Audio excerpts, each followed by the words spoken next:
Hi everyone, this is Nikki Rowland and I'm here for GoGo Getaway today.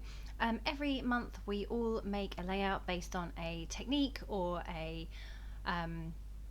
concept that we've taught at a GoGo Getaway retreat. So the one that I'm working with today is to use both the positive and the negative shapes from one cut file. This is a class that was taught by Vicki back at our October 2019 GoGo Getaway retreat, and she did a fabulous hexagon cut file, and she popped out most of the pieces and then just used a few of them, and it looks really cool. So anyway, I'm doing something similar but with stars. My pattern is a bit more random, so I've used the star confetti cut file by Paige Evans, and I've cut that into white cardstock. I've trimmed the white cardstock down so that it's not a full 12 inches, it's more like 11 and a half, and what I'm doing is I'm just going to stick that white cardstock over a piece of brightly coloured card or paper. So it's by Shimelle and it's the Field Trip collection. I know the new one is out now, Never Grow Up, can't wait to get my hands on it, but for now I'm still using Field Trip, and I love that really bright rainbow paper underneath, so I have put my star cut file over the top, and you can see how all of the colours are shining through those star apertures. I've also added some stitching around the edge to keep it in place. So basically I put foam pads underneath all the stars, but I wanted the edge to be stuck flat, and using tape probably wouldn't have kept everything down perfectly, so I've added some stitching around the edge just on my machine. So I'm planning to apply some Shimmerz paints to this layout on the background where all the stars are. So I've just gone through my collection and pulled out a few of the paints that I've got that I think will work for this technique, and I've just spritzed them all with some water there. I'm going to let them sit for a few moments to soften up a bit.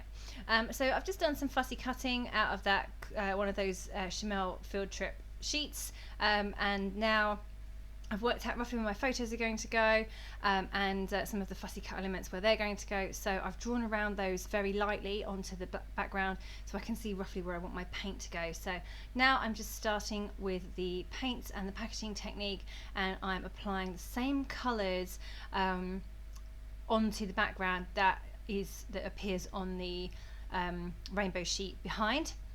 So it starts off yellow at the bottom and then turns to orange to red, and then right at the top you've got a really dark blue, and then a lighter blue, and then like a turquoise colour. So you can see how I'm trying to bring in those same colours, kind of colour on colour, in the same manner, put onto the white area of the background.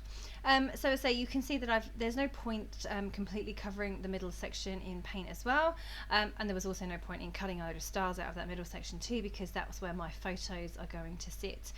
So I'm glad that I spent some time working out where I was going to put my photos, because it makes things a little bit more efficient. So yeah, I just keep applying the different colours with the packaging technique.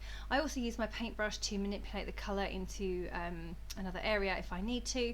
So I just keep adding water, which makes the paint more fluid, or if I need a bit more colour. Yeah, so that's just basically what I'm doing there. So I'm coming all the way down now. I've done the red and the orange, and now I'm coming down to the yellow. I have chosen to use gold instead of like a bright yellow, because the yellow on the background sheet, the coloured rainbow, isn't really a true yellow, it's more like a mustard, so gold was really good match. So I'm just coming back with all of the same colours that I've just used, but I'm adding some splatters. And the reason I've done this later is because I wanted the paints that I've applied to the background with the packaging technique to have dried slightly. It doesn't have to be completely dry, but if it's dry a little bit on the surface, then it will take the splatters better. Instead of melting into the wet paint that's already there, and they'll kind of sit on top, and that was the effect I was going for. So yeah, so I've now created this area of mixed media around where my photos are going to go. I didn't want to cover the whole background because I wanted some of the white to show and the stars of course to shine through, but I'm loving how this is looking, and so when my photos sit on top of it, you can really see the colours popping from just around the edges, kind of like a glow rather than like a large area. So that's the effect I was aiming for. So yeah, so I've just drying that a little bit with my heat tool. So it doesn't have to be completely dry, just as long as I can put it's touch dry, so I can put my photos and bits and pieces in place. So yeah, so I have got my photos there of my little boy on his way to Beavers camp, and he's got this bright blue turquoise t-shirt on, which is never good for scrapbooking. It's just too bright, but actually it goes really well with his collection, so that's good. I've already fussy cut those large items from that cut apart sheet. I've got the one at the top, and then the flag over to the right. That went well with beavers, because they have flags, don't they? And some discs and other bits and pieces that I've got over to the left. I'm just tucking in some pieces of ephemera here and there. I'm aiming for colour on colour, although I'm not going to stick to it strictly. And I'm just looking to build up some areas that I can add embellishments to and add clusters. So yeah, I'm just going through the ephemera. Now the Shimelle ephemera is actually quite big. So rather than lots of little pieces, there's quite a few huge pieces. So they're a bit more tricky to use. So sometimes I just have to cut them down, cut bits out of them, or just tuck them in, cut them in half, that kind of thing. So I do tend to try to make them work as best I can, but sometimes they're just a little bit too big. Like this one here, I love that sentiment, let's do this, but it's just too big to sit on my photo. There's only so much room on a 12 by 12 sheet, isn't there? And obviously the photos are the main focal point. So I have cut that out with my scissors, fussy cut it out as one piece, and then I can use that as a small embellishment to the left of my photo, rather than the big card that it was originally supposed to be. Okay, so I'm happy with everything, how everything's looking, so I'm just getting everything stuck in place now. I decided to go for the card that says create your own adventure. Again, I had to trim that down to make it fit, but it works really well because of the dark colour in the background. That went with the dark colour that I've got at the top of this layout, so that was really good. And that's ended up being my title actually, because absolutely, what a great sentiment for my little boy who's off to Beavers camp for the first time.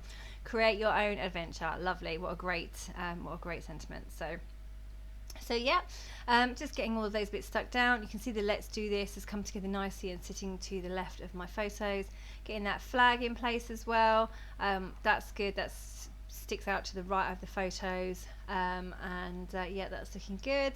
So yeah, just keep going, working out how to do my clusters. I'm going to do something with the white stars that I had left over from the cut file. So the technique, as I say, was to use both the positive and the negative pieces. So I have used the negative piece, or I don't know which one's which. I've used the background as my background, but I've still got all of these fabulous white stars left over that came out of the cut file itself. So I'm planning to layer those onto the layout as well, yeah, you'll see how I do that in just a moment. So I'm just adding a few more bits here. I just wanted to add in this kind of library card. It was one of the library cards from the library card sheet. There was a whole sheet of them. So I've just cut that apart and roughed up the edges, distressed the edges, and now I'm just tying in some twine or thread through the, I turned it into a tag shape. So yeah, I've cut it with my scissors to create a tab shape or tag shape, and punched a hole and just put some thread in those holes to give me some twiddles. And I'm just going to get those in place. So when I do tags like this, or I have a hole in something that I want to tie through, I tend to just wrap my thread around it several times and secure it on the back with tape. So there you go. I'm putting that down the bottom there to extend the bottom of the photo. It was looking a bit too horizontal, so putting the tabs down there just extended the area towards the bottom of the photo as well. Yeah, I'm happy with how that is looking. So yeah, just going to keep going with that before I move on to the white stars. So there's a little tab there that I can put in, which is nice. That will sit on the bottom of my photos.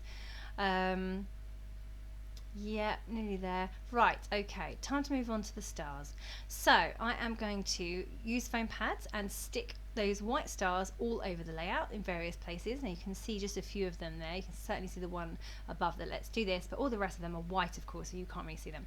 But what I'm doing now is I'm using my Shimmerz paints, same colours, to go around and paint all of the white stars. Now all of them are raised on foam pads, so they stand out and have extra dimension compared to the ones that are cut out of the white cardstock already, the holes that is. So each one is now being painted with Shimmerz paints. I'm happy to paint these on the layout because they are raised off of the layout, so therefore I'm unlikely to go over the edges, because if I do, hopefully my paintbrush will just hit thin air rather than the background. So that works really well for me. So yeah, just coming in and colouring in some of the red ones and the orange ones. There's an orange one I'm just painting there, and a couple of gold ones as well. So that's just added to the stars. In real life this layout looks really great. I'm really happy with how it shows, how it came out. The stars have so much dimension and they look really pretty, but it all looks a bit flat on screen, so you might not be able to see it too well. I'm just handwriting in my journaling now. I've used a thick black gel pen to give some chunky journaling here. The black goes really well, gives it a touch of drama to the layout. I should really add some black Indian ink or something, but I think I just stick with the black pen. So yeah, coming in now with some star shaped enamel dots because we all need those, and they are just adding a few more areas of stars and dots, I think, as well to the layout, just to add more to the background and give even more dimension and more texture and more interest. So yeah, just adding those in. So at this point I thought I'd add a dragon because he was dark blue, and you know, I don't have many layouts about dragons, to be fair. So he had to just fit in somewhere. They were too cute to waste, the dragons, but I wasn't quite sure where to put him. So I've just tucked him in the top there, so he's just overseeing things at the top left side of the photos, and he's just keeping an eye on Max and his adventures in camp. So he's kind of like a star constellation dragon. So yeah, anyway, he needs to be up in the sky. So yeah, that looks really cool. I'm happy with him.